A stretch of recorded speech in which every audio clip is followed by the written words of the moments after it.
సంవత్సరాల తరబడి ఎన్ని మందులు వాడినా మీ మోకాల నొప్పులు తగ్గట్లేదా? ప్రాణ పెయిన్ క్లినిక్ లో అత్యాధునిక చికిత్స. ఆంధ్రప్రదేశ్లో వాలంటీర్ల వ్యవహారం చినికి గాలివాన్లా మారుతోంది. ఏపీ హైకోర్టులో వాలంటీర్లకు సంబంధించిన కేసు విచారణ జరుగుతుండడమే ఇందుకు కారణంగా కనిపిస్తోంది. ఇటీవల కాలంలో వేల సంఖ్యలో వాలంటీర్లు తమ పదవులకు రాజీనామాలు చేశారు. అయితే వీరి రాజీనామాలను ఆమోదించవద్దంటూ భారత చైతన్య యోజన పార్టీ అధ్యక్షుడు రామచంద్ర యాదవ్ హైకోర్టులో పిటిషన్ దాఖలు చేశారు.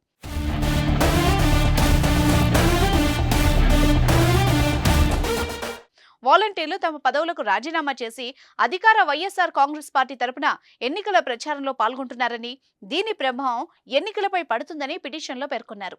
అందువల్లనే ఎన్నికలు పూర్తయ్యే వరకు వారి రాజీనామాలు ఆమోదించవద్దని రామచంద్ర యాదవ్ కోరారు. ఈ పిటిషన్ మీద ఆంధ్రప్రదేశ్ హైకోర్టు బుధవారం విచారణ జరిపింది.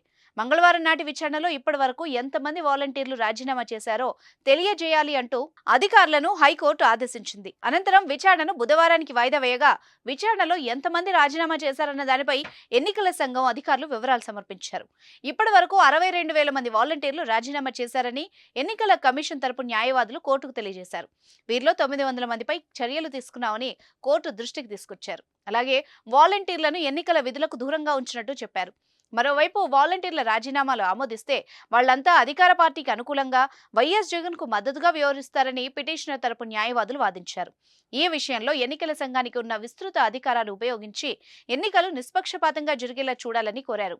ఇరు వర్గాల వాదనలు విన్న హైకోర్టు పిటిషన్పై విచారణను 2 వారాలకు వాయిదా వేసింది. ఈ నెలాఖరు నాటికి ఈ ఇష్యూలో క్లారిటీ వచ్చే అవకాశం ఉంది.